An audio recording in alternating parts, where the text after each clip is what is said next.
process has been gradual. It has not been just revolutionary, it's been evolutionary. Highly placed people in government tell me that the process is now so far advanced that they do not feel they can ever go back to the exclusionary practices that were there before. Now, I believe them and we're betting on it. And most Indians today are beginning to accept the fact that there is a big world out there for them to sell to as well as to buy from. The family is an extremely durable institution in India.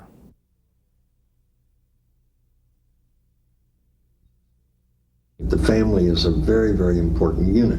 And when it comes to business, that unit carries forward so that you'll have a father, one or two sons, maybe son-in-laws in business, and business decisions are made by the family.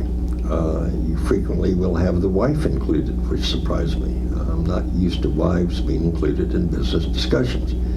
But at signing ceremonies and all sorts of things like this, the wife is present.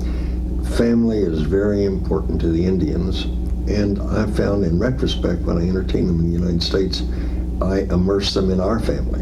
And I happen to have 5 children and 12 grandchildren, 5 children all married.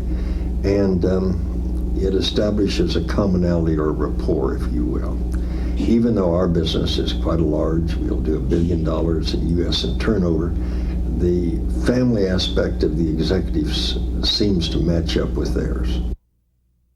Marriage is almost universal, that is, almost everyone gets married, and divorce is still extremely rare. Large families have been the norm in the past, with sons preferred over daughters. But in recent years, at the urging of government planners who have watched the continuing population growth with alarm, family planning is being more widely practiced. The Hindu phrase, "Hum do, humri do," meaning we are to, we have to, has become a well-known slogan. Marriages are traditionally arranged by the parents of the bride and groom. In modern times, parents usually try to offer choices. Suggestions may be made to both prospective brides and grooms. But usually, once a woman is proposed to, it's only the groom who has rights of refusal. In fact, with higher levels of education, the de-emphasis on caste and other traditionally ascribed factors in determining social and economic status, and with marriage taking place at a later age, the so-called love marriage, in which a young man and woman meet and choose each other, is becoming more common. But even in these cases, parents usually meet and arrange the marriage itself before the wedding takes place. Typically, this will include computation of the astrological charts of both the bride and the groom, and the selection of a wedding date that's appropriately auspicious. Because of the caste system, women of high caste families have always received some education, though much of it was typically aimed at learning dances and other cultural arts. At the time of independence, there was a great push toward giving women and other less advantaged groups special opportunities for development. Now, part of this was a genuine desire to embrace democratic ideals, and part of it was based on the economic necessity to mobilize and further establish an Indian upper class that was totally independent of the British present.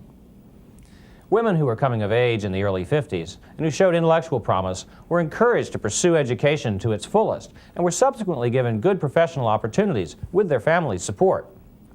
Now, the second generation of young women since independence are experiencing somewhat of a backslide in terms of status and opportunities.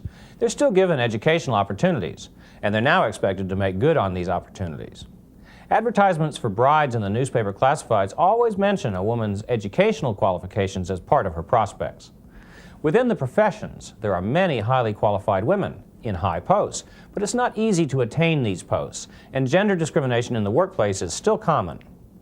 The ones who seem to have experienced it least are those who came of age in the early 50s and 60s and who rose quickly in an atmosphere of newly created opportunities where their own personal resources were considered too valuable to waste. With the growth in population and the growth in competition for good jobs, there are far fewer chances for rapid advancement in India today. Nevertheless, women are represented at all levels, and once a woman has attained a position of rank, she operates fully in that position and is treated with complete respect by her male colleagues. The age at marriage has definitely risen in the late 1980s and the 1990s, with a continuing expectation of increasingly higher levels of education and opportunity for women. But it's still considered terribly important for every woman to be married. Unmarried women are still very much protected by their families. It's not at all easy, by the way, for a single American man to date young Indian women, and American women dating Indian men have reported a wide range of experiences ranging from the fulfilling to the bizarre. The best advice on developing personal relationships in India is to go very slowly and know for sure what you're getting into, especially as far as family relationships and attitudes are concerned.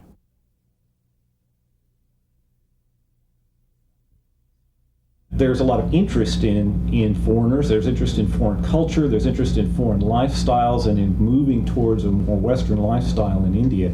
So it's kind of a tug and pull for the Indians. And on one hand, they're suspicious, but on the other hand, they're interested and attracted by what they see in the West. And this influences their thinking, particularly about business.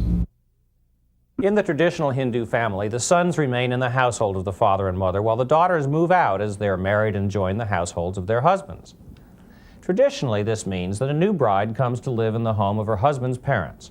This is still widely practiced, even among very westernized families, except in cases where the son is in the military or the Indian Administrative Service, or in some job that prevents him from living at home. In a family with many sons, this will mean a very large house indeed, which may not turn out to be very practical, except among wealthier families. Within these joint family households, there's an order of status, with the oldest brother and his wife having the highest status after father and mother, of course, and the youngest brother and his wife having the lowest status within the house. An important part of the traditional arranged marriage is the dowry, which the bride's family gives to the groom's family. Traditional Indian society is based upon inheritance and lineage passing through the male side of the family, which means that new brides live with the male side. Traditionally, when a woman marries, she leaves the household and family of her origin and joins the family and household of the husband. Therefore, the dowry is seen as compensation for the extra expense of taking care of her. Though dowries have been constitutionally outlawed, along with child marriage, since independence, the dowry practice is still very common. With or without dowry, marriage is extremely important in Indian life. A young unmarried woman makes ritual prayers for many months in hopes of becoming married soon. Families spend huge sums of money on weddings, also paid for by the bride's family. Unfortunately, the expense of the dowry and the wedding, coupled with the pattern of a daughter leaving the family home to join the household of the husband, seems to have made daughters far less desirable than sons, even in today's modern India. As in most traditional societies, the elderly are highly revered. Authority is associated with age as well in India.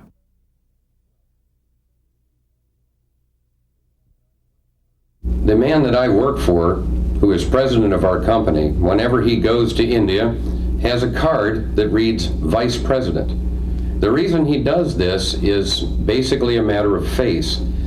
He doesn't want to cut down on his importance by saying, I am the president of the company, and yet I'm going to get down in the dirt and put in this product with you.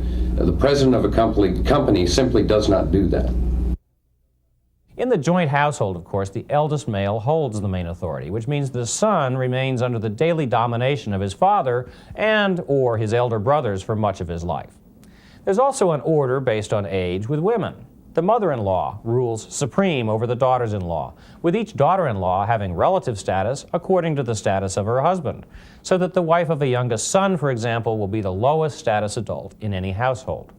Though females generally have lower status than males within the family, age also plays a role. For example, an older sister may ask many small favors from a younger brother that younger brother can't refuse even though he's a man. Many of the kinship terms also denote whether or not a relative is older or younger. The term for older sister, for example, is Didi, which is a term that can be used affectionately even with non-family members when addressing a woman who's older than the person speaking, but not enough older to be a parent. The term conveys both warmth and respect. Although caste has been abolished, many aspects of traditional Hindu culture seem to have influenced the continuing patterns of daily business and social interaction. For example, traditional greetings, which are still used today, involve no physical contact between parties, which, as we said, was traditionally believed to cause contamination or pollution. Instead, each person presses the fingertips of his own two hands together, with the fingers pointed upward, as though we were praying in the United States. And with a slight bowing of the head, a person utters a greeting, such as Namaste, which literally means having bowed, as I am bowing before you. Although this greeting form is centered in northern Indian Hindu society, it's recognized all over the country, even in Muslim areas, and wouldn't be out of place as your universal greeting in India. The American practice of extending a hand toward someone who's being introduced to you can prove to be an awkward habit in India. Now, Indians who are far more westernized are comfortable with the American handshake, but many will give you a limp hand, and women in particular seem ill at ease with handshaking. Even less acceptable is our typical American practice of greeting cross-gender friends or social acquaintances by kissing on the cheek, though again there may be individuals who behave comfortably in a more Western fashion with Western colleagues and friends. Nowadays, depending upon the situation, the namaste hand gesture is frequently not done, especially when the two people greeting each other are on the move, passing each other in the hall, for instance. But a slight bowing of the head is still the preferred custom. Also, it's preferable, especially if you're responding to a namaste, to reply with the honorific title Ji, pronounced like gee whiz, so that the proper greeting will be Namaste Ji. The namaste greeting has its limitations. It can only be used when people are in each other's presence and actually facing each other. You can't use it to call out to somebody across the street or to get someone's attention from the other room. As pointed out earlier, nothing supersedes family loyalties and personal connections among friends. A kinsman or someone from your own town has considerable claim on your loyalty. Within a bureaucracy, for example, it can matter a lot if two people have gone to the same school, speak the same language, and so on. Bonds of friendship, obligation, and indebtedness to one another that can serve as the basis for reciprocity, mutuality, and solidarity are actively sought out by Indians in business, and they form the core of the normal business relationship. While most Americans actively seek to return favors as quickly as they're done for us in order to wipe the slate clean, the Indian view of this kind of obligation is much, much different. Instead of viewing a favor owed as something to be escaped as soon as possible, Indians tend to want to increase what is owed between friends and business associates as a means of reinforcing the relationship, not as something which potentially weakens it, as many Americans seem to think.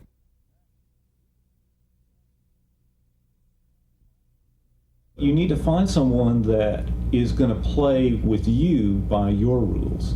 And our experience was that we could find people that would play by American rules that understood those, particularly in regard to personal integrity.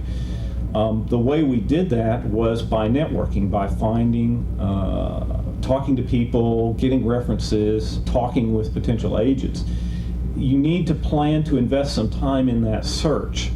There will be a lot of people that will be real happy to help you and that will, claim to have a wide variety of contacts and will attempt to conform to what they think you want, and will probably be pretty adept at matching what you think you want. Sorting through that is not, and one thing you might plan is maybe having to go through a couple of those people, starting out on a relationship and investing some time, and then finding that in fact it's not going to work out. They don't really understand the way that you want to do business, and then ending that relationship and going on to another one. India is still a personalistic society, which means that a personal introduction to someone is highly valued, and personal familiarity with someone is an asset that can be used for business purposes. Once a relationship's been established, or sometimes only after an introduction, Indians can be quite bold from the American perspective about asking for personal favors, such as some kind of help for themselves or a relative. Sometimes it's possible to be helpful, but situations can arise where it becomes necessary to refuse. If you provide a reasonable rationale and are firm but polite about not being able to help, there's usually no bad feeling. But keep in mind that the best way to turn down a request for a favor is not to do so on technical grounds, whether it's possible or whether you want to do it, and to respond instead on relational grounds. This means that your response always contains a strong indication that you're pleased to have been asked, that you'll do your very, very best, but that unfortunately you're not in a position to promise anything more than that you will really try. For many Americans, trying isn't good enough. We want results. For the Indian, on the other hand, trying is what really matters, because only friends will really try for one another, and the fact that you are willing to try is what's important, not the results.